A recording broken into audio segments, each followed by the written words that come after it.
Falar de um tema muito top, galera. A gente vai falar sobre vasculites primárias. Como reconhecer os casos mais bugados que você consegue imaginar, tá? Então já chega, já pega a pipoca, o tema de hoje é top. Estamos chegando um pouquinho atrasado, mas o tema de hoje é fantástico. Estou só resolvendo aqui uns detalhezinhos técnicos, só para confirmar se está tudo bem. Cadê? O som tá bom? Como é que tá indo? Galera, hoje o tema é totalmente excelente, tá? Então, ó, já chega, já pega a pipoca, aqui ó, reconheça uma vasculite quando vê uma. Quando vê uma. Hoje o tema é top, galera. É um tema que é para bugar a cabeça, tá? A gente vai chegar e vai abordar um tema que todo mundo tem dificuldade de reconhecer. Os casos mais padrão Dr. House, você vai conseguir ter o poder de reconhecer. Só confirmar que está tudo certinho. Cadê? Papapá. Cadê? Aqui. Acho que hoje vai bugar um pouquinho a live em relação à parte de apresentação de aula. Deixa eu ver. Então, pessoal, primeira coisa, galera, o que é uma vasculite? Vasculite, galera, é uma inflamação de um vaso, tá? Então, o que acontece, pessoal? Se você tiver uma alteração aqui, peraí, cadê? Papapá. Show. Vai dar pra mostrar aqui. Beleza. Galera, o que acontece? Galera, vasculite é um processo inflamatório num vaso.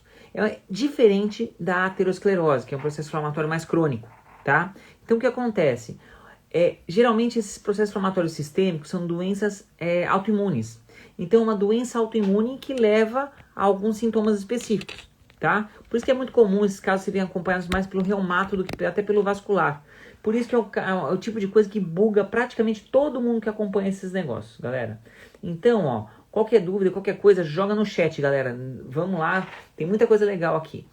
Galera, o que tem que ficar na cabeça é o seguinte, o tipo de coisa que aparece nas vasculites é o seguinte, ó. Quando a gente tem uma vasculite primária, é um quadro que o paciente tem um quadro inflamatório sistêmico. Se é um quadro inflamatório sistêmico, ele leva a alterações sistêmicas, certo?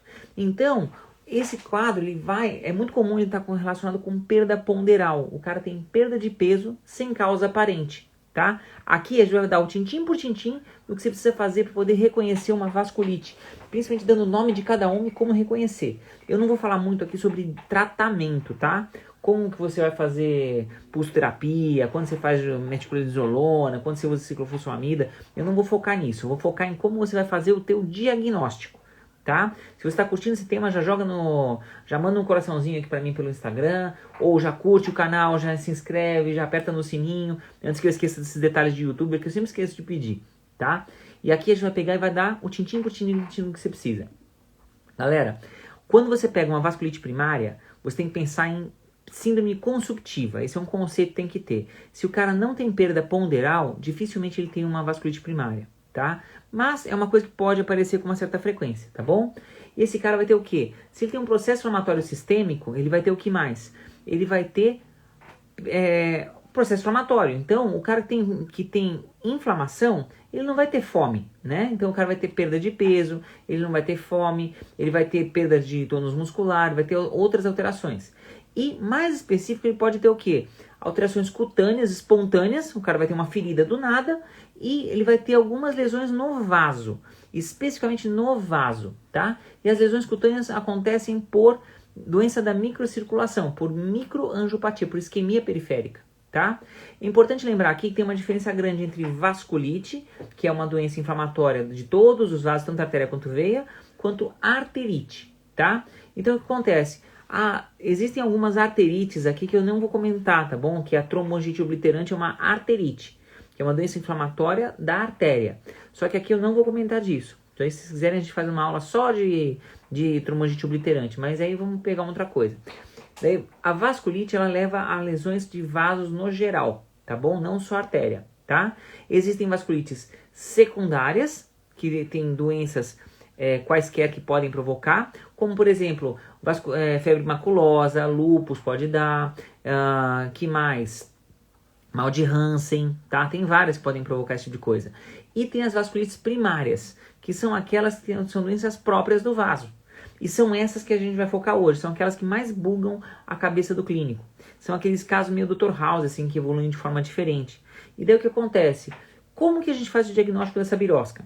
O principal é o seguinte, pessoal. Melhor modo de você fazer o diagnóstico de uma doença dessas é com biópsia. Você tira um pedacinho do que você está achando que tem a lesão, tá? Fez a biópsia, achou a lesão, tem as lesões características na lâmina, fez o diagnóstico e é assim que você bate o martelo. Nem sempre é fácil de fazer uma biópsia, tá? Mas é o que tem para hoje, certo? O som tá bom, galera? Vocês estão conseguindo me acompanhar? Tá dando para pegar o som? Só para ver se tá tudo certinho. Então, ó, seguinte, a gente preferencialmente faz biópsia, tá? E daí o que acontece? Em relação às vasculites, a gente tem o seguinte, você tem algumas classificações que fazem de acordo com o tamanho dos vasos, tá? Então tem o que a gente chama de vasculites de grandes vasos, vasculite de médios vasos e vasculite de pequenos vasos. Começa aí muito detalhezinho, mas a gente considera como grandes vasos, além de 150 micrômetros, médios vasos entre 50 e 150 e pequenos vasos menos que 50 micrômetros. Mas detalhe, tá? O que acontece é o seguinte, galera. A gente vai pegar, eu vou me basear num algoritmo diagnóstico que é bem legal, que tem bastante detalhe em relação a isso, tá? Cadê? Papapá. Esse algoritmo aqui, galera, vale a pena você pegar, que isso aqui, galera, é um momento print de tela violento. Aqui, ó, papapá, aqui, ó. Esse algoritmo aqui, galera, esse aqui ajuda, que é uma coisa fantástica. Isso aqui, galera, é um momento print de tela. Isso aqui te ajuda a fechar o diagnóstico das vasculites primárias, no geral, tá? Tem algumas coisinhas que a gente pode usar a mais para poder pegar alguns outros detalhes anatômicos e tudo mais, mas assim, se a gente cortar o grosso dos exames subsidiários a mais que a gente pode usar para diagnóstico, aqui está o arroz com feijão que te bate o martelo em boa parte dos casos. Momento print de tela, galera. Tira a fotinho daqui, ó, para quem está no YouTube, ou aqui embaixo para quem está no Instagram, tá bom? Já chega aqui, eu vou me seguir baseado nisso aqui, que é um artiguinho de, acho que já tem uns anos já esse artigo, mas é um artigo bem legal, que tá bem detalhadinho, tá? Então é o seguinte, galera, a gente vai pensar primeiro nas vasculites de grandes vasos, depois das de médios vasos, depois de pequenos vasos. Passando aqui no geral, galera, em relação às vasculites de grandes vasos, tem duas principais, que é a arterite de células gigantes, tá? Que é a arterite de temporal, e a arterite de Takayasu, tá? Que é a síndrome sem pulsos, tá? As vasculites de médios vasos tem umas que são bem conhecidas, que são a doença de Kawasaki, que é uma doença de criança, diagnóstico diferencial de síndrome xantemática, né? E a poliarterite nodosa, tá? E a gente já vai para as de pequenos vasos. Aí a gente pensa na granulomatose de Wegener, tá? Que é a granulopatia ANCA positiva, né? C-ANCA positiva. Você vai pensar no Churg-Strauss, na poliangite microscópica, que é o PAN com M, né? Tem a PAN com N, que é a poliarterite nodosa, e a PAN com M, que é a poliangite microscópica, tá? Aí você pensa também na púrpura de Enoch-Schonlein, ou então você pode pensar nas vasculites secundárias a crioglobulinemias, ou as vasculites cutâneas, que aí você pensa em duas. Você pensa na vasculite leucocitoclástica e você pensa na doença de BC, tá? E a partir daí a gente já consegue pensar numa rotina diagnóstica, tá? Vamos focar mais ou menos nessa sequência, porque vai facilitar o nosso raciocínio diagnóstico. Beleza, galera? Então, o que acontece, pessoal? O que a gente tem que ter na cabeça? Como que a gente vai pensar? Primeira coisa, as doenças de grandes vasos, elas vão atacar principalmente o quê? Grandes vasos. Então, vai ter alguns sintomas específicos, porque a lesão vai estar nos grandes vasos, tá? Então, em especial, as doenças de grandes vasos, a gente consegue fechar o diagnóstico pura e única e exclusivamente pela clínica, tá? Então, o que acontece? Pensa na tua cabeça como que seria uma pessoa que tem esse sintoma. Eu vou te cantar a bola de como que é essa pessoa e você imagina como que é esse paciente. Se você tiver na tua cabeça como que é a imagem desse paciente, quais os sintomas dele, você vai conseguir fechar o diagnóstico, tá? Então, galera, é o seguinte, ó, vamos imaginar como que tem alguém que tem Takayasu, que é a síndrome sem pulsos. O que acontece? É uma doença que é muito mais comum no sexo feminino do que masculino, tá? Não necessariamente porque o nome é japonês, vai ser em japonês, tá? Pode aparecer em qualquer raça, qualquer etnia, não faz diferença. Geralmente é mulher jovem, tá? 20, 30 anos, tá? É mais raro aparecer acima dos 40 anos, mas se vai aparecer uma pessoa com mais de 40, você vai pensar que essa doença que fecha os vasos, ela vai estar mais relacionada à aterosclerose do que a doença autoimune, certo? Então você tem que pensar por essa linha, tá? Tem uma certa relação com algumas doenças infecciosas, tuberculose, ou algumas doenças por estrepto, tá? E ela vai fechar grandes vasos. Então você vai pensar no quê?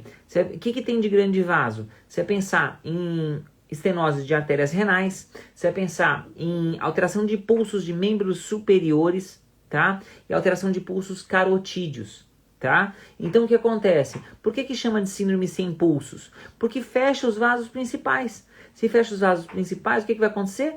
Ela vai pegar e ela vai ter alteração de pulso entre um membro e outro, tá? E nos quadros mais agudos, na crise, o que o cara vai ter? O cara vai ter ausência de pulso. Ou vai ter sinais de isquemia distal secundário a esse fechamento do vaso. E olha, diferente da aterosclerose, que essa estenose ela seria por uma placa de ateroma, ela é por processo inflamatório. Então, quando você trata, essa estenose regride. Olha que interessante isso daí, é diferente o quadro. E daí o que acontece? Varia a situação de acordo com o tipo de apresentação, ela pode pegar vasos diferentes, tá? Então, ó, o que tem que ter na cabeça? A Takayasu vai pegar subclávias ou carótidas ou artérias renais, em algumas outras situações ele pode pegar outros vasos. Se ele pega membros superiores, você pode ter alteração de pulsos entre um braço e outro, você pode ter diferença é um diagnóstico diferencial de dissecção, por exemplo, tá? Que mais? Se você tem uma estenose, quando você tem uma estenose, quando o sangue passa pela estenose, ele vai turbilhonar. Então você pode ter frêmito, tá? Então o que acontece? Esse cara pode ter frêmito nas subclávias, tá? Ou frêmito na aorta, tá? Então, ó, não que você precise pegar os critérios, tá? Mas é interessante a gente ter uma ideia de como são os critérios, para você ter uma imagem de como é que é o quadro, tá? Então, ó, olha isso aqui, ó. Esse aqui, ó, são os critérios diagnósticos da arterite de Takayasu. Pode notar que é a imagem do nosso pacientinho. Paciente jovem, pode ter claudicação de extremidade, vai ter alteração de pulso de membros superiores, diferença de pressão entre um lado e o outro, tá? E vai ter outros critérios também, mas não se fie nos critérios. Mentaliza como que é o tipo de paciente. Mulher jovem com alteração, síndrome sem impulsos, essa que é a cabeça, certo? É assim que você imagina um paciente que tem um Takayasu, certo? E daí o que acontece? Você não precisa de exame de diagnóstico. Você vai ter a prova inflamatória e tudo mais, mas se você vai pegar o quê? Como que você vai suspeitar? Síndrome consumptiva e alguma ferida do nada que aparece em outros territórios menos usuais. Ou aparece uma úlcera, uma isquemia no dedo da mão, ou em algum outro lugar de forma diferente. Você vai pensar quando você vê um quadro diferente. Você vê uma isquemia num cara que tem pulso, ou você vê uma isquemia que começou a melhorar a situação, só que ele continua isquemiando a borda. Ou um quadro de uma erisipela que continua, uma bolha que depois faz necrose de borda. Alguma coisa diferente, certo? O diagnóstico do Takayasu é clínico, você não precisa de exame. E como que a gente faz o diagnóstico da arterite de artérias temporais? Vamos mentalizar como é que é a arterite temporal. A arterite temporal, vamos fazer a imagem. Você vai pensar num vovozinho, vai pensar numa pessoa mais velha, tá? Não tanto vovozinho, mas assim, a partir de 50 anos pelo menos. É mais comum da gente pegar no mais idoso, tá? A artéria temporal, ela tá onde? Tá aqui, é um dos ramos terminais da carótida externa, tá? Então, o cara vai ter quadros na face. O cara pode ter neurite óptica, ele pode ter cegueira súbita, ele pode ter amaurose, que é cegueira súbita do nada, ele vai ter claudicação mastigatória, ele vai ter dor por isquemia do masséter, tá? E daí o que acontece? Por que chamam de arterite temporal ou arterite de células gigantes? Porque ele vai fazer infiltrados com células gigantes na artéria temporal, tá? Então o que acontece, galera?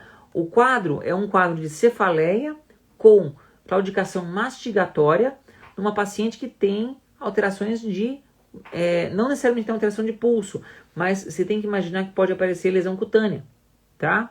E o paciente pode ter dor na localização da artéria temporal, tá? Então tem que ter isso na cabeça, galera. Pensa desse jeito, tá? Então, o que acontece? Quando você vai pegar um quadro desses, você vai perceber o seguinte: vai aparecer o começo dos sintomas mais pra frente, vai ser depois dos 50 anos. E o cara vai ter pode ter um cordão endurecido na temporal e você vai ter algumas outras alterações, tá? Decorrentes disso. Pensa nesse quadro, pensa em claudicação de masseter, pensa em cefaleia, pensa em alterações visuais, tá? Esse tem que ficar de olho. O que te abre o pensamento em relação à artrite temporal é pessoa com mais idade, que do nada apareceu alguma lesãozinha na mão, ou uma ferida do nada, tá? Fora de topografia mais usual de isquemia de perna, tá? Apareceu lesão na mão, pense em vasculite, galera, não é comum isso, tá? E daí o que você vai pensar?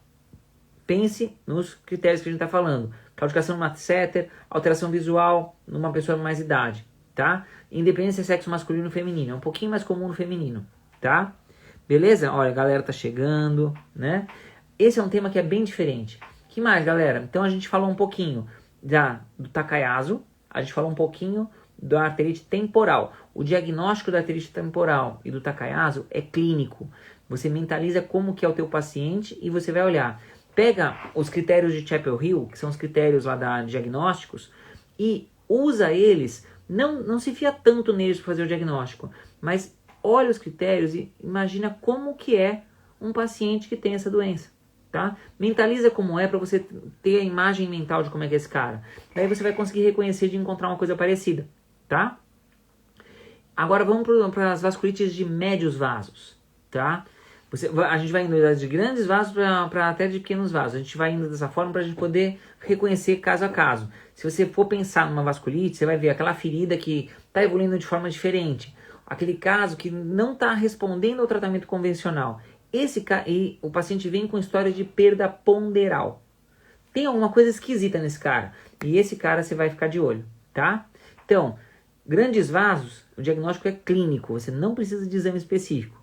Você vai usar os exames para você acompanhar como está indo o quadro. Não é que você não vai pedir nenhum exame. Você vai pedir um VHS para acompanhar, você vai pedir outras coisas. E você vai usar para diagnóstico diferencial de outras doenças também, tá? Mas, para o diagnóstico, você não necessariamente precisa, tá? Agora vamos lá. Grandes vasos, vamos agora para os médios vasos. Vamos pegar um pouquinho da síndrome de Kawasaki, tá? Que também é conhecida como síndrome do linfonodo monocutâneo. Ela é um diagnóstico diferencial de síndrome exantemática.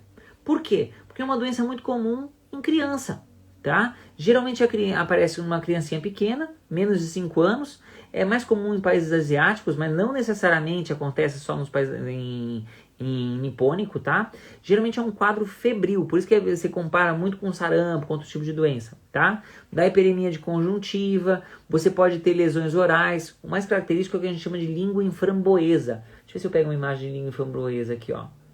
Tá aqui, ó, pá. E você pode ter também o que? Descamação de extremidades, tá? Aqui, olha como fica aqui uma boquinha com... Olha o tipo de lesão oral que aparece no Kawasaki, galera. Olha a imagem aqui para quem tá no YouTube e aqui embaixo para quem tá no Instagram. Você vai ver que tem umas lesões de boca, tá? Pode acontecer também de ter descamação de extremidade, galera. Olha que interessante. Você vai notar que vai ter uma descamação de extremidades. Essas imagens que são de livro, tá, pessoal? Cadê? Papapá. Aqui, ó. Descamação de extremidade que também pode aparecer no Kawasaki, tá? Então, você tem que ter em mente isso daí. O problema é, por que é tão perigoso essas coisas? Porque se você parar a pensar, é uma lesão de vaso, certo? Então, se você tem uma destruição do vaso, ela pode levar a quadros diferentes. Uma pegada que geralmente enche um saco em prova de título de vascular é que todas as vasculites podem levar a doenças aneurismáticas. Você pode ter dilatação de um vaso por isso. E em especial o Kawasaki, ele pode dar aneurisma de coronária, tá? E isso é uma coisa gritante, tá? Então a gente precisa tratar isso daí, tá bom? Então na prática você vai fazer um diagnóstico diferencial de doença exantemática. Você vai chegar lá, você vai ver história de perda de peso, uma criancinha, lá, num quadro exantemático, certo? E daí, em especial o Kawasaki, o que você faz? você não vai usar corticoide, diferente das outras, tá? Praticamente em todas as outras vasculites, você dá corticoterapia, pulso, cara, essas coisas. Em especial no Kawasaki, o que a gente faz é AS, tá? Você faz uma dose de ataque e depois faz manutenção. E você pode usar também o dipiridamol. Mas em algumas situações pode usar também gama-globulina. Mas eu não vou focar no tratamento. Vamos focar em como fazer o diagnóstico. A ideia é vocês conhecerem e saberem que existe, tá? Se vocês tiverem na cabeça como que é esse tipo de doença, vocês vão saber reconhecer, tá? Então, vamos lá. Voltando para o nosso quadro, a gente falou de Takayasu, a gente falou de arterite temporal, de células gigantes, a gente falou de Kawasaki. A outra arterite de médios vasos que a gente tem que ter na cabeça é a poliarterite nodosa, tá?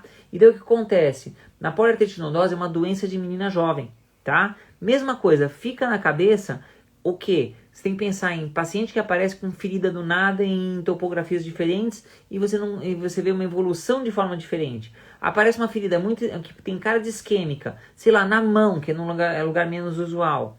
Ou uma ferida no pé, que tem uma evolução diferente. O cara tem pulso cheio e aparece com um quadro desses, fica esperta, tá bom?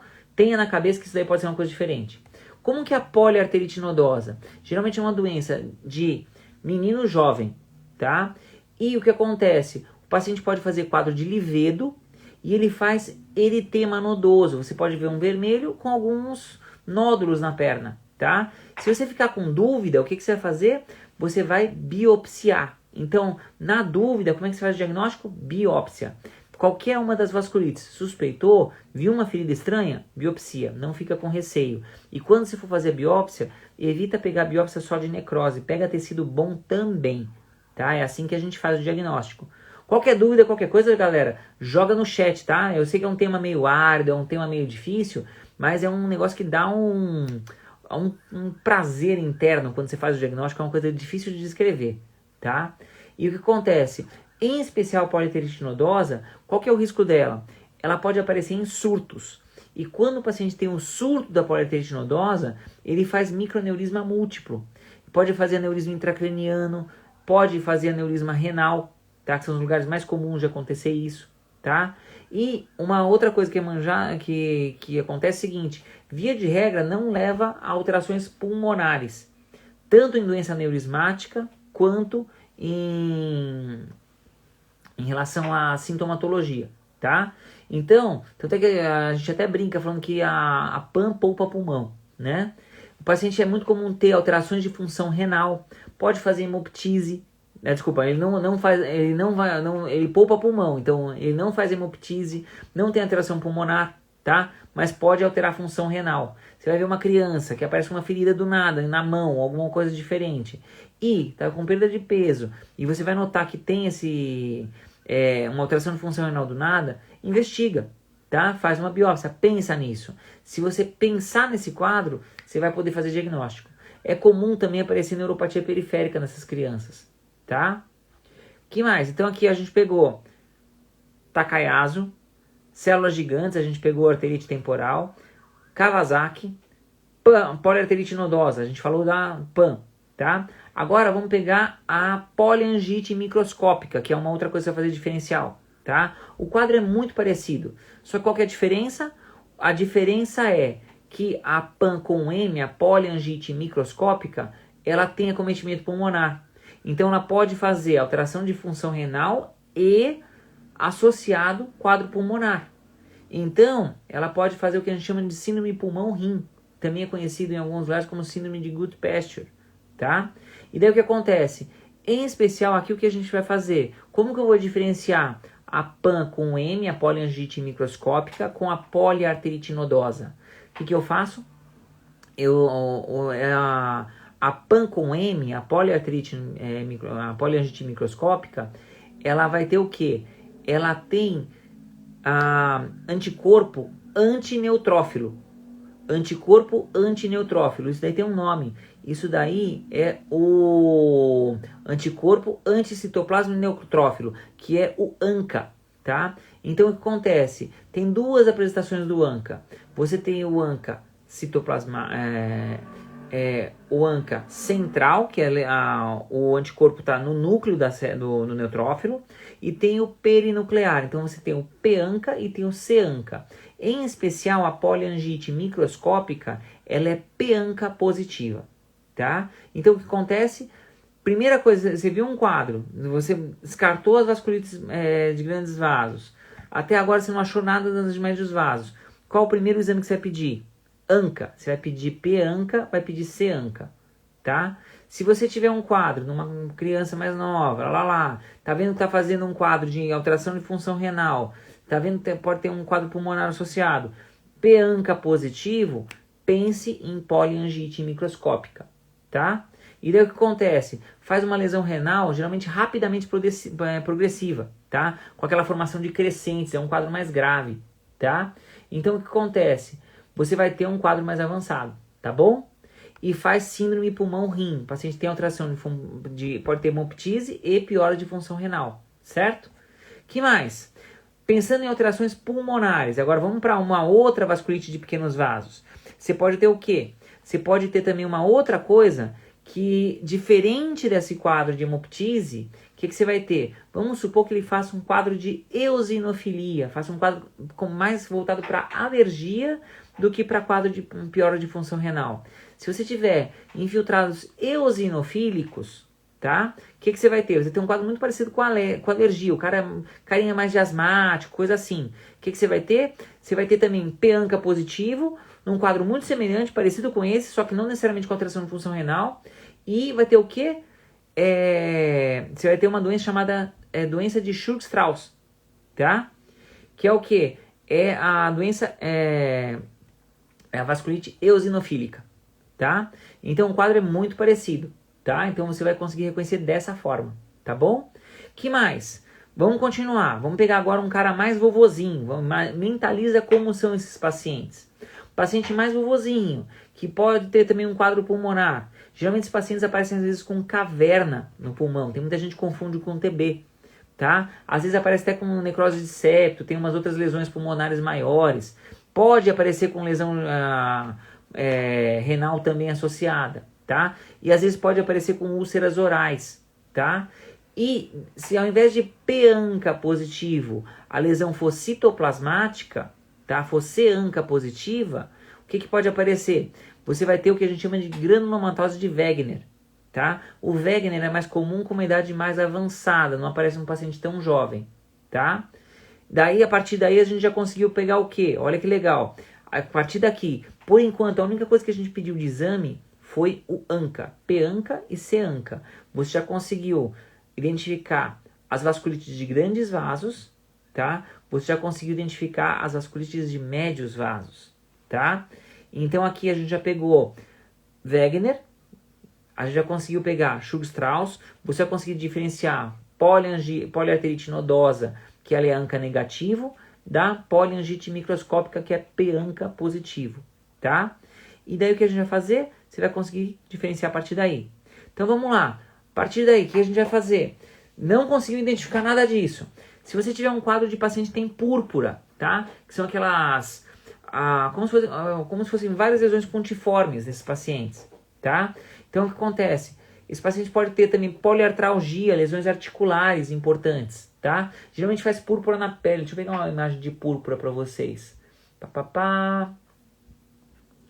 Cadê? Aqui, ó. Aqui, ó. Olha como que é uma imagem de púrpura, para vocês terem uma ideia de como é que é. Isso aqui é um quadro de uma púrpura. Pans, com a magia do planetário, aparece um paciente com uma púrpura. Aqui, ó. Aqui uma púrpura para vocês e aqui embaixo uma púrpura. O que acontece? Vocês notam essas lesões? Às vezes essa lesão vira uma lesão grande e essa lesão grande pode ulcerar.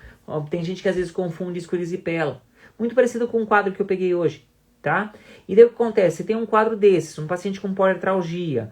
O paciente chega para você com esse tipo de lesão, às vezes lesões confluentes, tá? E esse paciente, você vai dosar IgA. E ele vem com IgA aumentado. Olha que interessante. Você pode ter o que a gente chama de... pode aparecer também com alterações de função renal, tá? O que esse cara tem? Ele tem o que a gente chama de púrpura de Enoch-Schonlein, tá? que é a vasculite secundária à IgA, tá? E daí o que acontece? Você vai pesquisar IgA desse paciente. Se você for olhar, você vai ver ANCA negativo, tá? Porque a grande maioria deles vai ter ANCA negativo e o IgA vai vir explodido, tá? Claro, vai ter diagnósticos diferenciais também, tá? E sempre que possível, você vai fazer o quê? Biopsia essa ferida, tá? Então, a partir daí, a gente já consegue identificar. Galera, o principal método de diagnóstico dessas coisas é biópsia, tá? Não dá pra gente querer adivinhar tudo, né? Ninguém é Dr. House aqui. A ideia é a gente pegar e saber que existe, ter uma ideia de como é a clínica, e a partir da noção da clínica, a gente vai certeiro na biópsia. É a biópsia que salva, tá? Então, vamos lá. A gente pegou, então, como que eu vou diferenciar por exemplo, um Churg-Strauss, que às vezes pode aparecer também com algumas lesões parecendo púrpura também, ou uma poliodicite microscópica, ou um Wegener pode aparecer com isso. Como que eu vou diferenciar de Inox Online? Eu vou pesquisar ANCA e eu vou pesquisar a IgA. IgA positivo, pense em Inox Online, tá? IgA positivo, pense em Inox Online, tá? Daí que a gente vai pensar... O paciente chegou lá, você está pesquisando o quadro, tem aquela ferida que não aparece, o cara está perdendo peso, o cara tem esse quadro, às vezes poliartralgia, você vai ver que ANCA também é negativo, está difícil identificar alguma coisa. O que você vai fazer? Próximo passo, a gente vai pensar nas vasculites secundárias a crioglobulinas. O que é uma crioglobulina? É um tipo de proteína que ela vai variar o seu formato de acordo com a temperatura. Por isso que chama crio frio. É daí que vem a lógica disso, tá bom? Então o que acontece? Você vai pesquisar as crioglobulinas, tá? E geralmente elas são relacionadas com alguns tipos de doenças autoimunes. Tem 3 vasculites crioglobulinêmicas. Tem a CRIO1, que é secundária ao linfoma e ao mieloma. Às vezes, pesquisando esses quadros, você pode fazer um diagnóstico de um mieloma múltiplo, tá? Às vezes a paciente chega para você já com o diagnóstico de mieloma múltiplo e ela vem com a ferida, tá? A CRIO2, que é secundária a hepatites, por isso que é legal nesses pacientes, às vezes você pesquisar sorologias desses pacientes, pesquisar hepatite C principalmente, tá? Então, pensa nisso, tá? CRIO2 é relacionado à hepatite C. E a CRIO3, que é relacionada a doenças inflamatórias intestinais, tá? Crohn, retocolite, tá? Se o paciente chega para você, por exemplo, com um pioderma gangrenoso, que é um tipo de ferida loucamente feio, que se você desbrida só piora, tá? Pode estar relacionado com uma vasculite por CRIO3, tá? E aí como é que eu faço o diagnóstico dessa vasculite crioglobulinêmica? Eu vou fazer o diagnóstico da vasculite crioglobulinêmica pela dosagem de crioglobulinas. É assim que eu vou fechar. E daí eu vou diferenciar CRIO1, CRIO2, CRIO3 pela história, tá? Olha que legal, a gente chegou já nas vasculites de pequenos vasos e você foi descartando tudo simplesmente com história e até agora a gente pediu 1, 2, 3, 4 exames, tá? Daí o que acontece? A partir daí sobrou o quê? O que você vai pesquisar? Veio tudo negativo. Daí você vai pensar no quê? A gente vai pensar nas vasculites cutâneas, tá? E aí tem 2 que a gente tem que pensar. A vasculite leucocitoclástica, tá? Que é um diagnóstico diferencial, por exemplo, do Inox Online, tá? E a outra coisa que a gente tem que pensar é o quê? Na doença de BC, tá? E daí o que acontece? A vasculite leucocitoclástica, ela não tem grandes características, você vai fazer o diagnóstico pela biópsia, tá? É um quadro desse, aparece púrpura, aparece esses... Geralmente a vasculite leucocitoclástica, ela aparece como? O paciente tem uma púrpura palpável, e às vezes ele evolui para placas necróticas, que foi o caso que eu peguei hoje, tá? O paciente tinha uma placa necrótica, foi identificado como sendo uma erisipela, foi tratado, desbridou, mas toda vez que desbridava, renecrosava. E o paciente tinha um VHS na tampa, uma velocidade de hemossedimentação na tampa, e um PCR que não condizia. E daí o que acontece? Quando a gente foi pesquisar, ele tinha IgA um pouco mais alta, e ele tinha também esse quadro mais específico. E é uma história de perda de peso em característica. Tá? Quando a gente foi olhar, esse paciente ele tinha um pouco mais de idade, já estava com 60 e poucos anos, e na biópsia veio vasculite leucocitoclástica.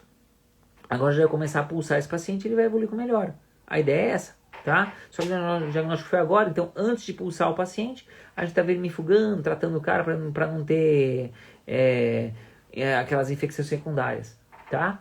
E daí o que acontece?